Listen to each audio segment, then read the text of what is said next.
So I just finished Shin Megami Tensei V for the Nintendo Switch, and all I can say is, holy shit, this is an awesome game.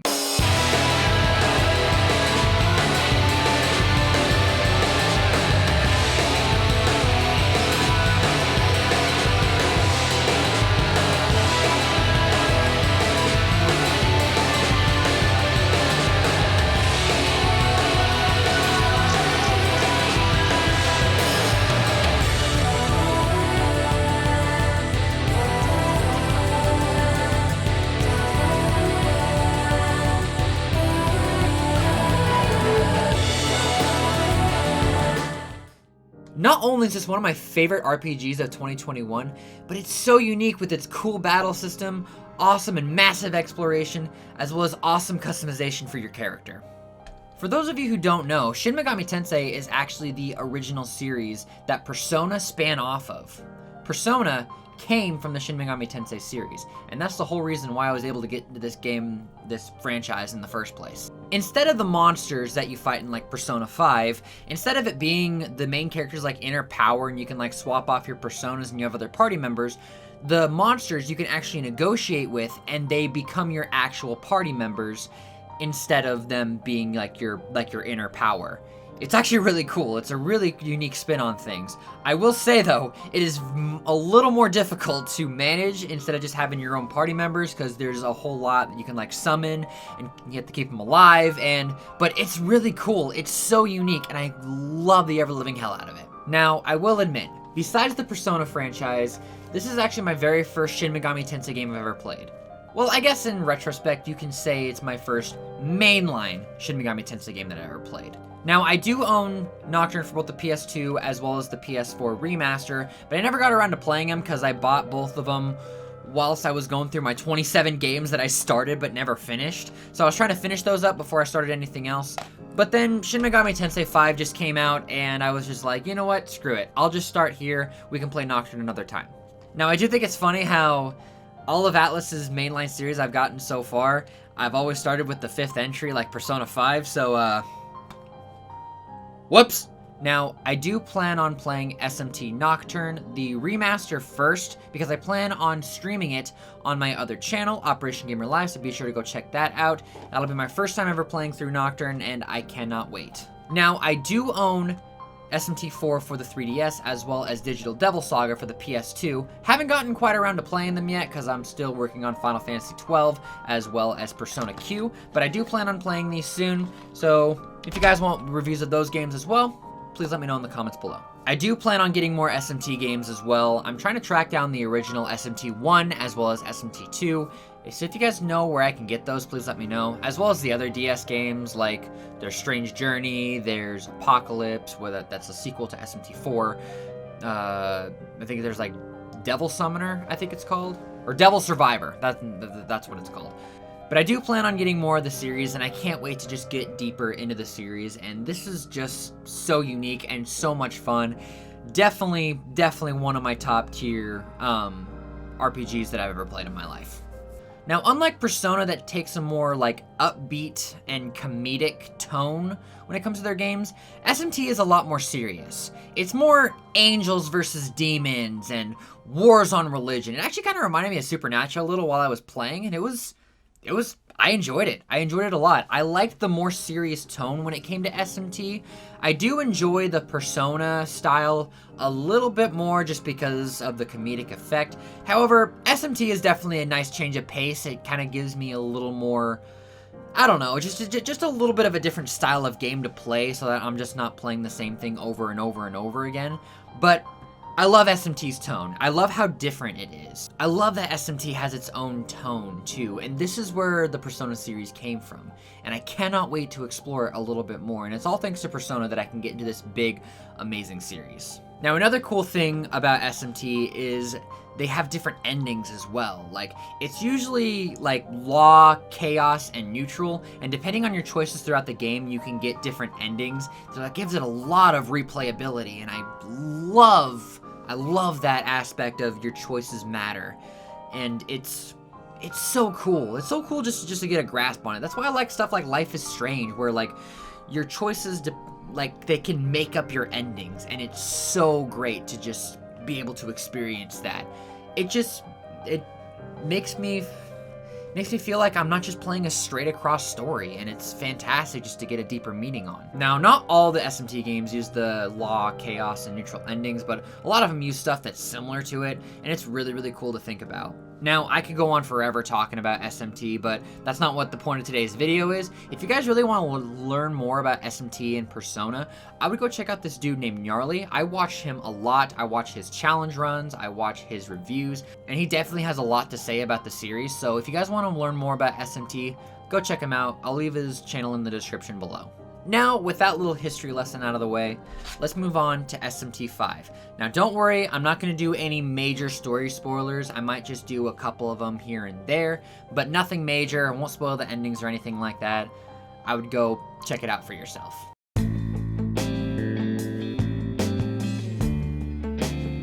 So SMT 5, you play as a high school student. I don't know if he has like an actual canon name, but you play as a high school student.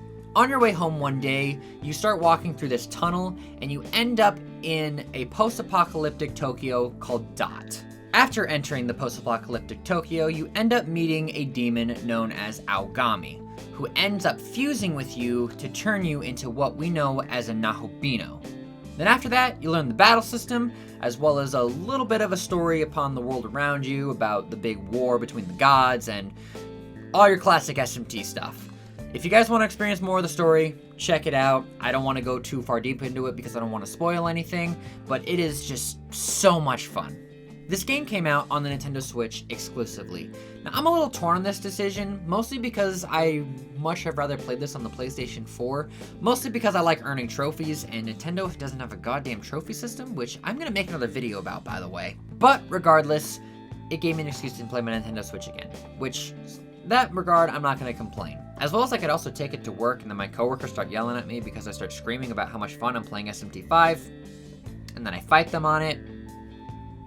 Fuck off, Brandon. Anyway, but for a Switch game, this game looks and sounds amazing.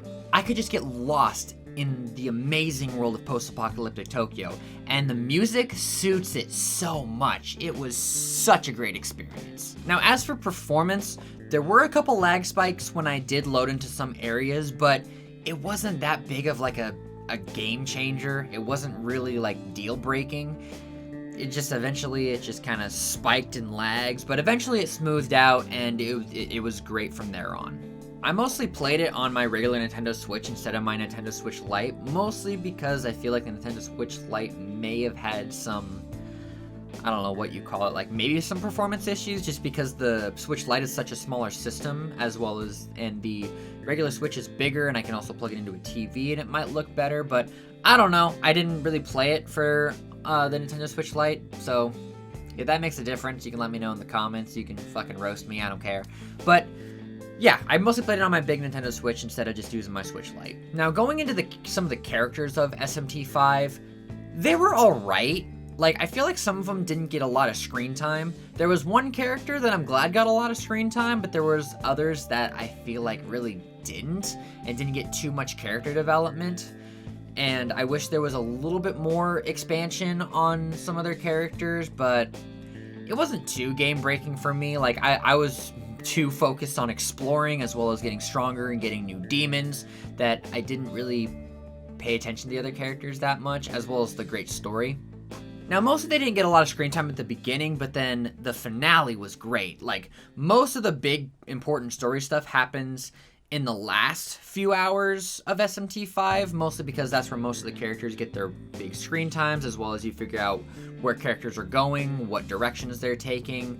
The ending was the best part, to be quite honest with you. Now, I will admit, in between a couple sections where it goes from, I don't want to spoil it too much, but there's this one dungeon that you explore, and then you automatically go to one of the bigger areas that you get to explore of Dot.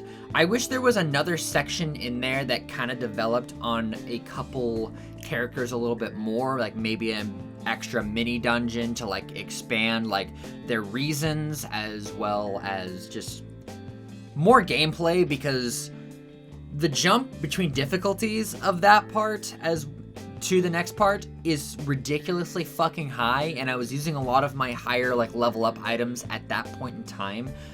I wish there was another section that kind of mediated the difficulty a little bit as well as expanded the story a little bit, but what we got was alright. I won't complain too much. I just wish there was a little bit more of a section there. And those of you who played SMT5, I think you know what I'm talking about, but if you don't, then maybe I'll do a spoiler review. But regardless, the pacing of the story was alright, except for that one point. That's really my only biggest complaint on the story and the pacing. Other than that, I feel like some people are a little upset about there not being that many dungeons to explore in SMT5. I personally didn't mind because I liked exploring the big, wide open areas of Tokyo a little bit more than the dungeon system, just because there was just so much to do. There were so many side quests that you could do. I just didn't mind it. Maybe I'll play the other SMT games and maybe I'll change my mind. Overall, besides that one point that I was talking about, I felt like the pacing of the story was pretty good. And can I just say, this game has such an amazing soundtrack. Like, oh my god. Unlike Persona that has a little more upbeat type rhythm to it, once again, SMT has a more serious tone to it, but wow, this is just amazing. And I will happily admit that I may or may not have saved a couple of the SMT5 tracks to a playlist and rock out to them in the car. I feel no shame. Now, honestly, it doesn't have like Last Surprise vibes, but either way, the game's soundtrack is so good, especially all the battle themes. Like, if you play SMT5, there's a lot of tracks that you will remember, and oh man, I just love the music in this game. I'm a sucker for music. I love music. Not really much more I can say on that, but just listen to the game's soundtrack. It's so good.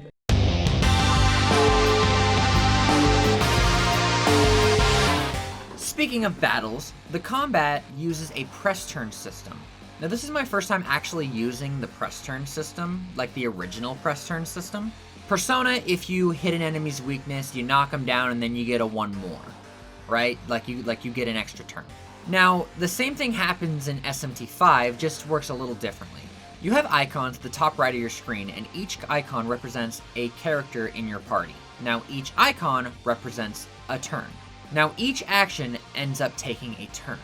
But if you hit an enemy's weak point as well as land a critical hit, the icon will start flashing and you will gain another turn.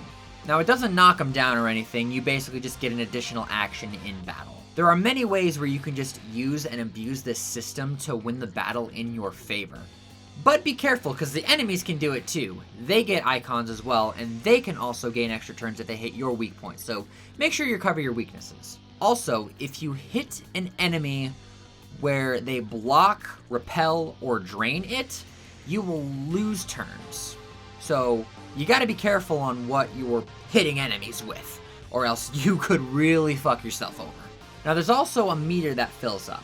That is called the Magatsuchi Gauge. Once the Magatsuchi Gauge is full, you can use it to use extra special Magatsuchi skills in battle, and they really help you out.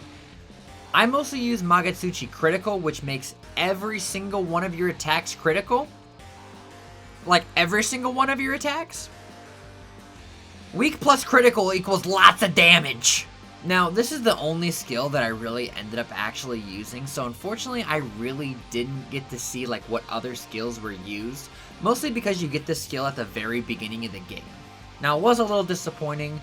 Honestly, I feel like maybe if they had it unlocked like a little bit later in the game, because you can get more skills if you collect these talisman, which you can get by like completing side quests, and they unlock new Magatsuchi skills, but mostly for your demons, depending on what like race they are. But I'm sure the other skills are useful. I just didn't use them because I'm a simple human being who just does what simple human beings do and use what's easiest to them. Is that a crime? Sue me, I dare ya. But there's also like battle items that you can get as well. You do have limited inventory space, I will say. But the number one thing that I do highly recommend that you stock up on are fucking spy glasses. Spy glasses? Oh, they're great. They're so great. Spyglasses basically reveals an enemy's affinities, so like their weak points, what they block or resistant to. Spyglasses are great, especially against bosses. If you're a planner like me, stock up on those spyglasses. They good.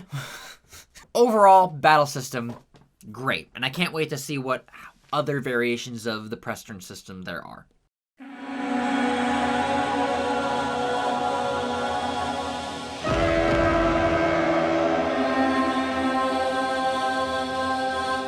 Now, as I've been saying before, as you're exploring Tokyo, you'll also come across demons who are asking for your help in the form of side quests. Do the side quests. If you're playing this game, do the side quests. They can give you items, they can give you demons, they can be very helpful. And they also give you EXP that can make or break your next boss battle. So if you're very close to leveling up, use the side quests as a way of leveling up. People have given me so much shit about always doing side quests, especially in my recent Final Fantasy 15 Let's Play. People were giving me shit about doing all the side quests. Yeah, but I became a powerful human being. Like, side quests are great. Do side quests in SMT. Just saying, this game is not particularly easy. Also, whilst exploring, you can come across these little red devil dudes called Memon. There's about 50 or so in each big area that you explore in Tokyo.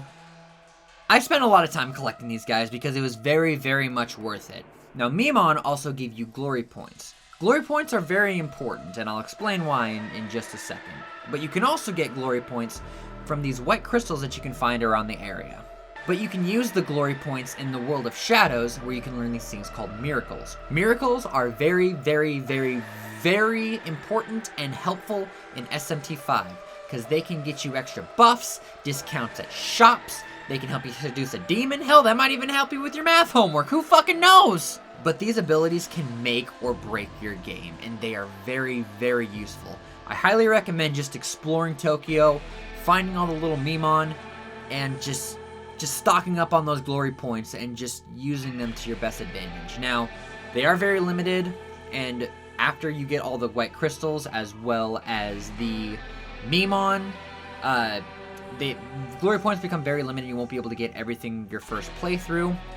You can get like small glory crystals from other places, but use them sparingly and use them mostly depending on your playstyle. As for making new miracles become available in the world of shadows, you need to beat these things called, oh my god, I'm gonna fuck this up so bad, abscisses? I think that's what they're called? They're like these big eyeball things with fucking tentacles and shit. You find them on the map. They cover up your map with a big like fucking purple aura and shit. But that's the main way you unlock new miracles in the world of shadows. Now these abscisses, I'm gonna butcher that for the rest of the recording. Like, ugh. Once you become close to one, they're gonna start spawning a bunch of demons that'll come after you. Fucking weave your way around them and head straight for the one. As soon as you attack it, it'll be kind of like a mini-boss. Once you beat this mini-boss, though, more of the map will open and you can see more on your mini-map, as well as you will also unlock new miracles to be purchased in the World of Shadows, as I said before. Now, the one thing that I forgot to mention is how you get to the World of Shadows, and that is the Leyland Founts. Now, Leyland Founts are very, very, very important, where they can save your game. You can go to the shop with fucking Gustav here. Yeah, he's not planning anything inappropriate. Enter the World of Shadows, where I also forgot to mention is where you can fuse new demons as well as customize your Nahobino and customize your party as well. You can heal your party as well as travel to other Leyland Founts in the game. Now, obviously you have to register these founts in order to travel between them. My biggest way of playing was if I needed to level up and I was in an area that had higher level shadows, I would just run ahead to see if I could find another Leyland Fount and open that up so I could just travel in between each one and then just fucking return with the return pillar. Oh yeah, the return pillar. Pro tip, use the damn return pillar. It does not disappear when you use it. Basically, the return pillar will return you to any Leyland Fount that you have opened up, at least the last one that you were just at. So, if you be dying, use the damn thing. Don't be dumb like me, who didn't realize that it doesn't disappear once you use it. I didn't find that out until a quarter way into the game. Until it was like, is not expanded. What? It probably said it somewhere. I'm just a little dumb. So I was getting my ass beat for nothing. And I had to run all the way back to the fucking save point where, yeah, just use the return pillar. It very good item. Also, another pro tip, save a lot. Because if you happen to die, you get returned to the menu screen. Yeah, SMT can be a little challenging and frustrating, so whenever you make a bunch of progress, go back and save, like, immediately. Just because it can be full of frustrating deaths, and if you die by a string of unlucky critical hits, you lose all that progress that you did before your last save. So, save a lot. Like, do it. Bringing it back to the World of Shadows for a minute, your Nahobino can also learn new skills as well as put on new affinities in a process called Essence Fusion. Throughout the game, you can gain different demons' essences, where you can learn their skills and put them onto your Nahobino, as well as also learn new affinities as well, like resistances and weaknesses and that kind of stuff. Now, you can only use them once, and you can regain some, but specific essences you can only get once throughout the entire game, so be sparing on your essences. Also, you can use essences to teach other demons new skills. You can't teach them affinities, but you can teach them new skills, and it's very, very, very helpful. Each demon, as well as your character, can get affinities, or like, I call them basically like proficiencies, where you can get a plus or minus to a specific element, depending on what kind of skills they have. But that can reduce the cost of the MP, as well as increase the damage of that specific attack with that specific element. I'm just saying, max out Dark as well as Electric on your Nahobino, as well as Ice. Just make your Nahobino powerful, just saying. Those affinities come in real handy, especially when just reducing the MP cost, as well as getting a lot more damage on that sweet, sweet attack. Oh, and physical, too. If you guys want tips and tricks for this specific game that I did, just let me know. I'm not a pro, but I kind of knew what I was doing.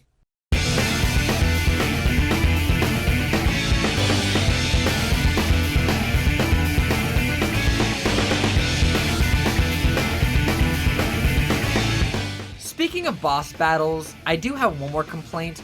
The bosses were really spongy. They had a lot of health and as well as really high vitality. Now, I did play on normal difficulty, and even then, they did really put up a challenge, and sometimes you won't have enough MP to make it through the entire fight, so stock up on those MP healing items. Just saying. But yeah, no, the bosses were just extremely spongy, and it definitely took me a good maybe 20, 25 minutes, and that's not counting the amount of times that I did die, but yeah, bosses were a little spongy. It wasn't a total game breaker though, just a minor complaint. But the one thing that did save my ass once again were the goddamn spy glasses. Can I just say, never didn't have enough of those. Just saying, I stocked up on those a lot. Those spy glasses saved my ass because they showed me like what type of elements that the boss used. And I've already explained spy glasses. I don't know why I'm going over them again. I'm just saying spy glass equal very good item. They're also really helpful for the rare Matama demons that spawn around Tokyo. Now, the Matamas can get you a bunch of experience as well as get you items as well. As far as I'm aware, I think the blue ones, they give you glory. The gold ones give you treasure. I forgot what the other two give you, but they'd be very helpful as well as getting a lot of experience. I will say that don't rely on one affinity because their affinities change every single goddamn time. So make sure you stock up on spy glasses. But yeah, Matamas are very useful. Except when you spawn into a battle that has fucking 4 of them, then they all have different weakness affinities, and you try to get through them all, and then they escape like little bitch. I have a love-hate relationship with these assholes.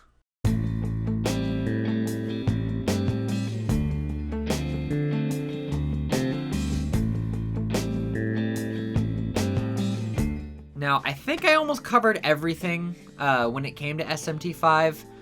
I really didn't dabble much into the DLC, but apparently there's a lot of cool DLC that you can do where I think it increases the encounter rate of the Matamas, as well as it does unlock a Demi-Fiend boss fight, where if you get all the Minoras, kind of like in Nocturne, then you can fight him, and he's supposed to be like an uber powerful boss.